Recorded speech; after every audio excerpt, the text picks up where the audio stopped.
Good evening. This is Eswatini TV News, read to you by myself, Notile Sitole, alongside Zamanzi Manzi. First up, here's a look at our headlining stories.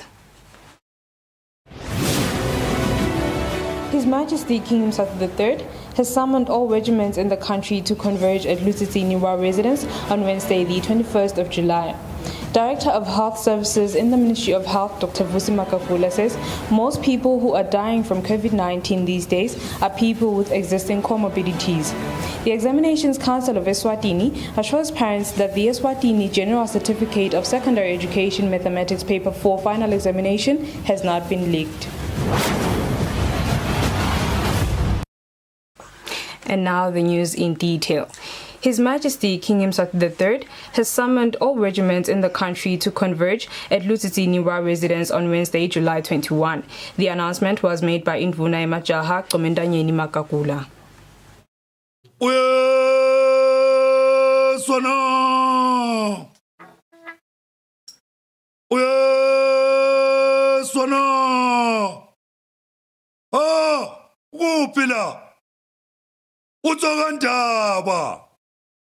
Emabutho emakumbamano omhlaba kusasa ngelesithathu mhla ka-21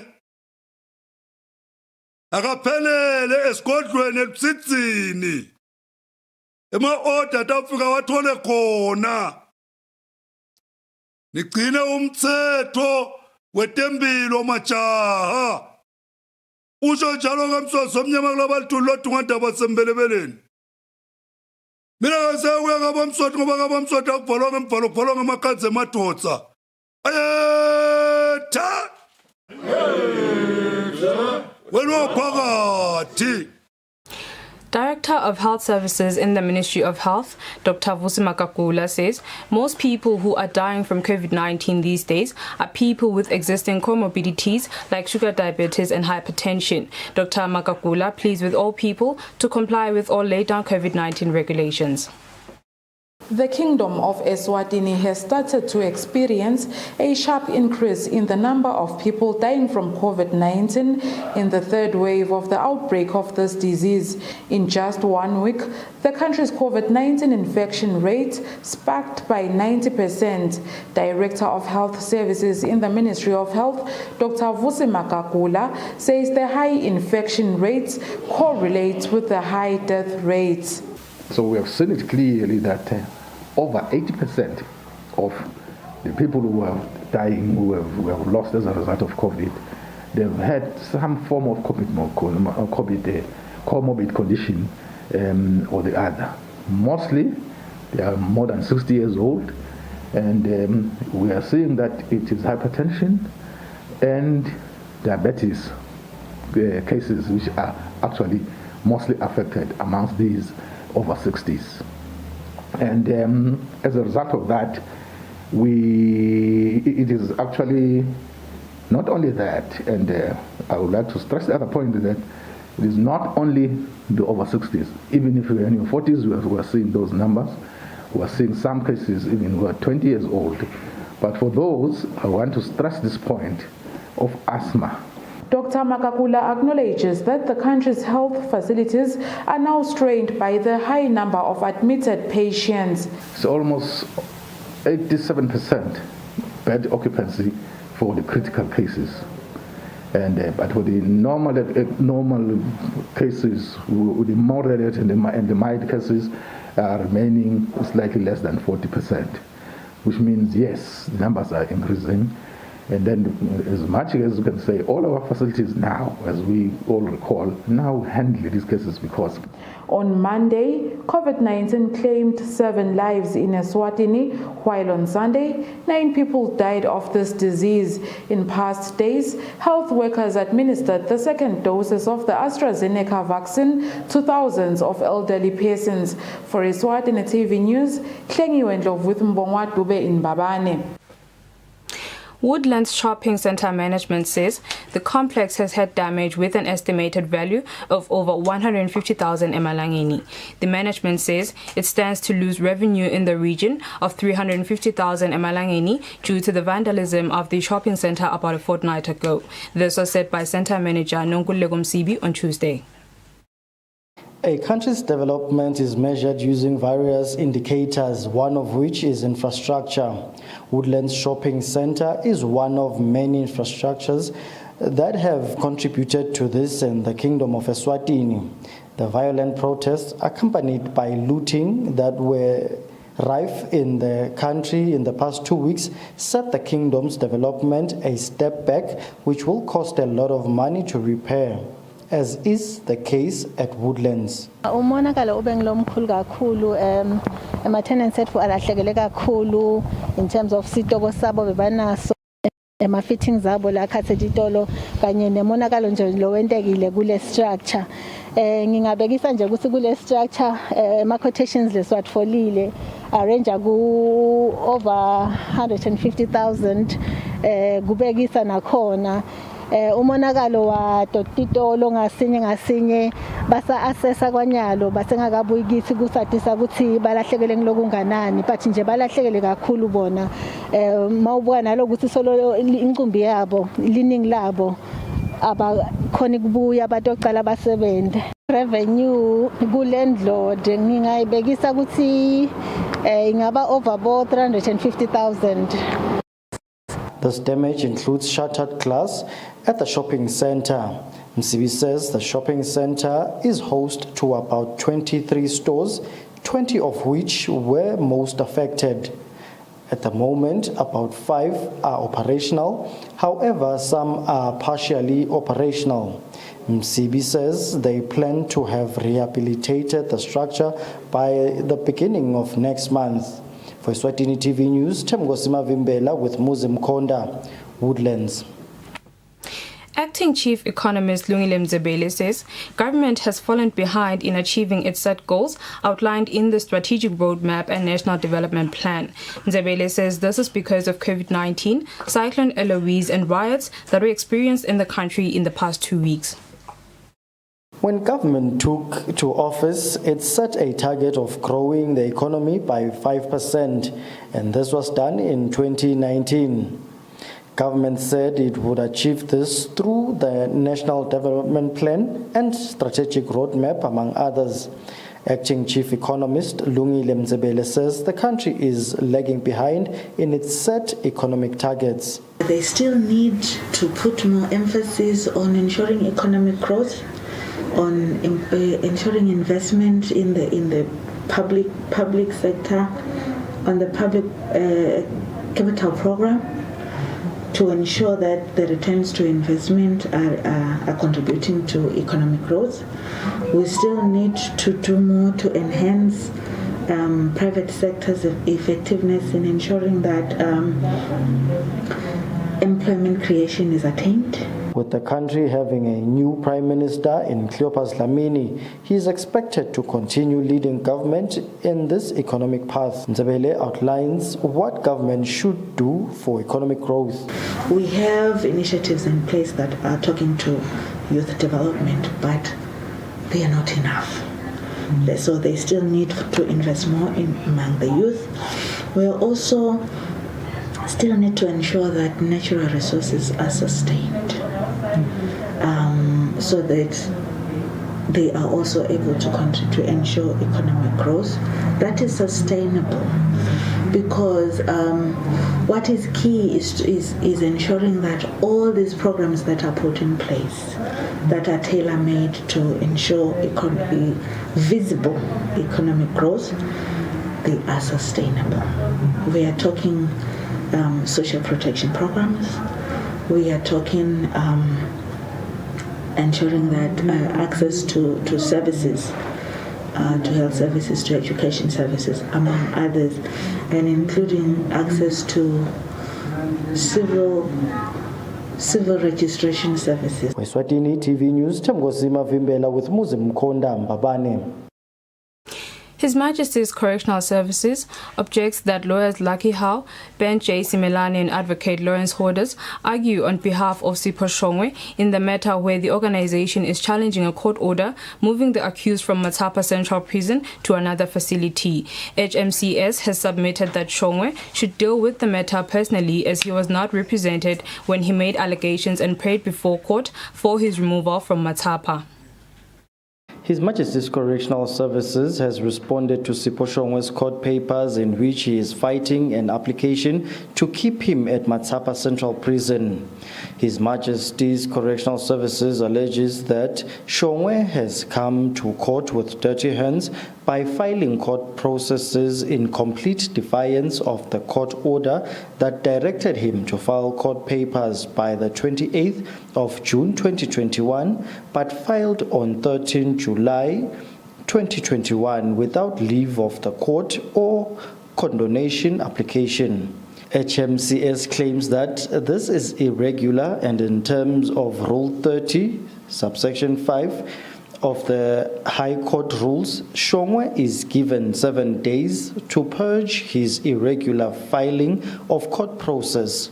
The institution says failing to comply with this, an application shall be made to set aside all court processes he has filed as being irregular. The applicant says since the order moving Shongwe from Matapa was granted without the submission of counsel, it objects that lawyers Lucky Howe, Ben J. Simelane, and Advocate Lawrence Holders argue the matter on behalf of Shongwe. The applicants have submitted that Shongwe should deal with the matter personally. HMCS argues that the legal eagles cannot be allowed to defend court order when they failed to advise the court about the rights of the applicant as provided in terms of the Constitution, coupled with the right to natural justice. The applicant also argues that the legal team allowed Shongwe to lead unsworn oral evidence. The applicant also argues that the lawyers failed or ignored to call the senior prison officer that had brought Shongwe to court on the 16th of June 2021 to rebut the unsworn evidence of the accused. It was the applicant's claim that the legal team had an obligation in law to call the officer as stipulated in the Constitution and Correctional Services Act of 2017. In this matter, HMCS is represented by Assistant Attorney General Mbuso Simelane, and the matter is before Judge Nkosinathi Masego. For Eswatini TV News, Temgosi Mavimbela, High Court. The Examinations Council of Eswatini assures parents that the Eswatini General Certificate of Secondary Education Mathematics Paper 4 final examination has not been leaked. This follows that a specimen of the paper is making rounds on social media platforms. Following that, there is a Eswatini General Certificate of Secondary Education Mathematics Paper 4 specimen that is circulating on social media. The Examinations Council of Eswatini says this specimen is not similar to the one that will be written by pupils when they sit for their final examinations late this year. The Examinations Council of Eswatini Director Product Development and Standards, Lucy Mkonta, says questions containing the specimen will not make it to the final examination to be written by Form 3 pupils. Actually circulating in social media is what we call a specimen paper. A specimen paper was actually released by us, and I understand this is a specimen paper for Mathematics Paper 4 for 2021. It means it's giving everyone an example or showcasing to everyone how the 2021 examination paper 4 will look like. It will look like exactly like the specimen paper. And it was released by Exams Council officially, so it is in the public space together with its answers. Each time there is a change or there is a review that warrants a change in the questioning or even in the structure of the paper, we then release a specimen paper. It is part of our regulations to do so. We do not want to take anyone who takes our examination by surprise. So we prepare people, and we normally release specimen papers 2 years in advance. Mkonda says final examinations papers for all subjects have been set and ready to be written. For Eswatini TV News, Fortune Dlangamandla, Ezulwini.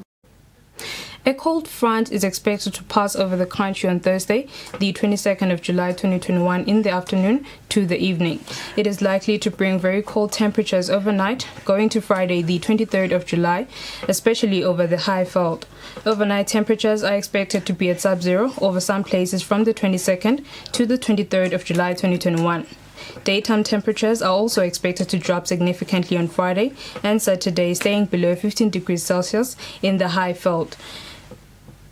However, they are expected to gradually improve from Sunday, the 25th of July 2021. The nation is therefore advised to take all necessary precautions and stay tuned to local media for updates. This is a statement by the Eswatini Meteorological Service. Major rehabilitation earthworks have begun at one of Eswatini's worst dongas at Mahlangaja. The work being done to rehabilitate the donga is being pioneered by the Eswatini Environment Authority's Environment Fund, working in collaboration with other stakeholders. The huge dongas at Nzeleni area under Mahlangaja constituency were not only posing a serious threat to human life and livestock, but the land degradation was threatening to be an environmental disaster as cracks from the donga were edging closer to the adjacent Mpalankono mountain, thus posing the risk of a big landslide. Environment Fund Officer Payday Langwenya gives an insight into the preliminary work that has been done to rehabilitate the dongas. The Environment Fund has granted Well Vision stakeholders, not just Well Vision, but to call upon UNESCO, the University of Eswatini, to call upon Minister of Agriculture, Land Use Planning and Development, the department that has the machinery in the country, to come and help alleviate the situation. A plan has been put together through a stakeholder meeting. The plan includes donga stabilization earthworks, where machinery like in the form of land excavator would be working there to stabilize the donga, because right now it's like a cliff, so we need to stabilize and maybe put it in an angle that is less than 45 degrees so that there is little erosion or no erosion going forward. The second stage is water management. The approach, if I may give a background, that we have adopted with the Environment Fund this year is that we don't just try to put gabions or replicate, but we also try to solve the cause of the problem, which is in most cases it is water.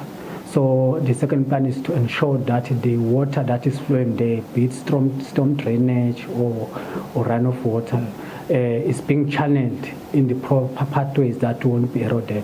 Langwenya says the team working on the donga is working around the clock to complete earthworks, soil dressing and developing an elaborate drainage system before the rainy season begins.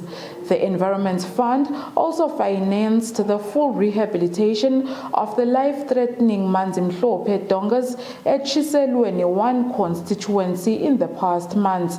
For Eswatini TV News, Hlengiwe Ndlovu with Mbongwa Dube in Babane. Abuse cases continue to increase, and leading are those who are in relationships or former lovers. Eswatini Action Group Against Abuse Communications Officer Sakile Dlamini says, since the beginning of the year, 1,319 abuse cases have been recorded. The number of abuse cases in the country massively increased starting from the month of March to date. Eswatini Action Group Against Abuse Communications Officer Sakile Dlamini says there were 262 abuse cases reported last month. Manzini and Hoho regions lead with 98 and 92 survivors, respectively, whereas Chiselweni region recorded 22. And Lubombo have 15 survivors. Emotional abuse continues to be the highest form of abuse that is experienced by people, or at least reported by people. So that speaks to maybe family life, or people that live together, stay together. It could speak to how people speak to each other, how they treat each other. That could lead to the emotional abuse. Sexual abuse has remained constant. It's not as high as emotional abuse. And we have seen as well that out of all the survivors that we have helped or clients that we have dealt with, 70% of the clients are females and then 30% male. So that again speaks to the fact that yes, men do experience abuse. They may not report as much as women do, but we still get to receive male survivors reporting cases of gender-based violence.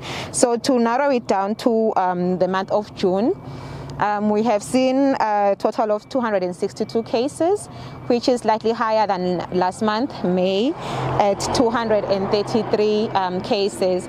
So again, we have seen a rise in the number of cases that we have received this month, which could be attributed to a few other things. But what we have noticed from our statistics as well is that a majority of the cases happened in the home.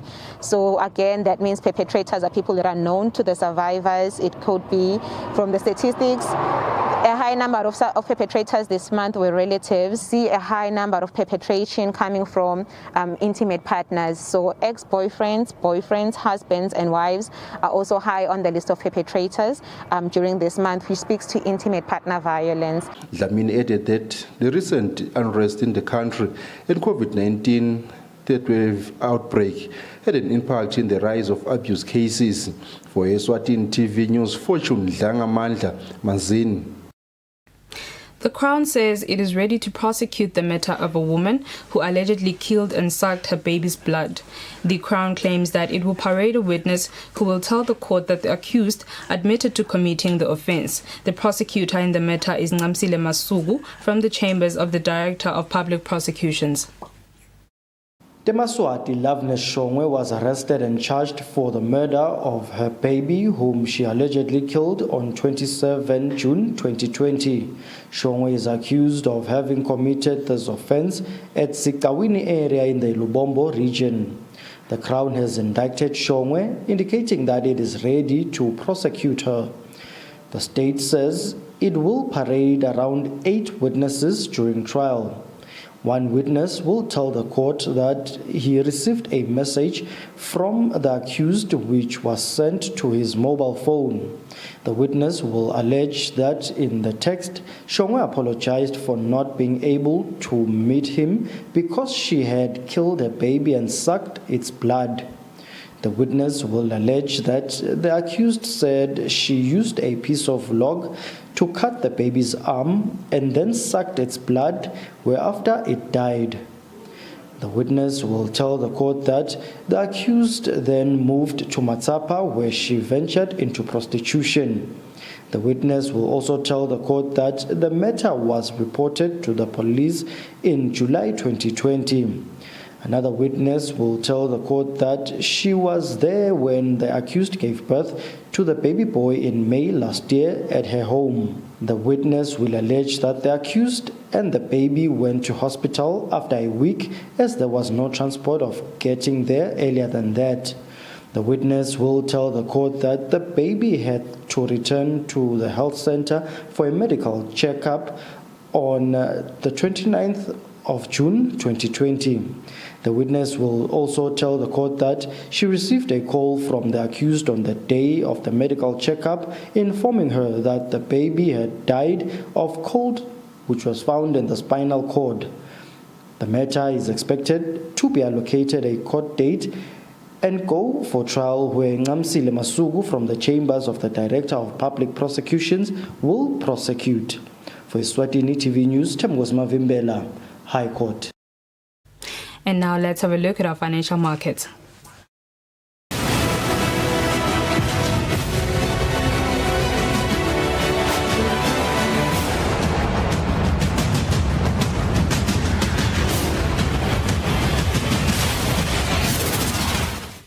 Good evening once again. You are still watching Eswatini TV. Let's have a look at our sports news. Eswatini Chess Association General Secretary Qiniso Mathebula says the COVID-19 outbreak has forced them to celebrate World Chess Day by playing online games. The World Chess Day is celebrated annually on the 20th of July. The World Chess Day is a day celebrated annually on the 20th of July, and it has been celebrated since 1966. Eswatini Chess Association General Secretary Qiniso Matsebula says they will also celebrate the day, but due to COVID, this year's celebration will be different as they will host online games. Yeah, goni COVID ifike yasi kutula lapha nalapha, but we were not. Chess is the only sport in the world that can be played online, and it's still played by the actual person, not a representation of the person. The only thing we are accessing online is the board. So it's limited yona ngekuthi kudlala online akufanani nekudlala in person. Cishe kufana nekushopha online, nekushopha in person. Matsebula also added that they have applied for a grant from the International Chess Federation, a grant that will help them play more online games under the strict COVID regulations. Reporting for Eswatini TV Sports, I'm Linda Dlamini with Patizo Msibi, Mbabane. Mbekelweni ladies team says they have fixed all the problems that resulted in them being suspended from participating in the Women's Football League. The team was suspended because they did not attend some of the games as scheduled. Most of sporting teams in the country usually say they prefer using school kids for their games because that's where talent is really found. It was not the same case for Mbekelweni ladies team, whose team was made up of largely by students, as they were not able to attend many games and were eventually suspended by the Women's Football Association. The team representative, Majanga Mbule, explains why they were suspended in the first place. sabe siphuta attend ama-games ngoba siningi inamba yokuthi besisenza isikole imajority yabo basongwane park. Kambule says the reason they were initially suspended was because they wouldn't come late for their matches. This was because they used school kids largely from Gwane Park, and out of 22 players they had 18 who were from Gwane Park, which then was a problem when they had Saturday games and the players are in class, so they missed all those midday kickoffs, which is why they couldn't attend most of their games. Over the past weekend, during the Women's Football Association, the team was again allowed to rejoin the league. Kambule says they have since put their houses in order. He says what they have fixed is they got their players not from one place like before, but now they have many players, and they even got the green light from their parents so that the kids may be released more, especially on Sundays. The association says the league will resume as soon as they're done with their preparations, and the accurate date will be announced as soon as possible. Reporting for Eswatini TV Sports News, I am Patizo Msibi with Linda Dlamini, Babane. That's all for now. Before we conclude, let's have a look at our top stories.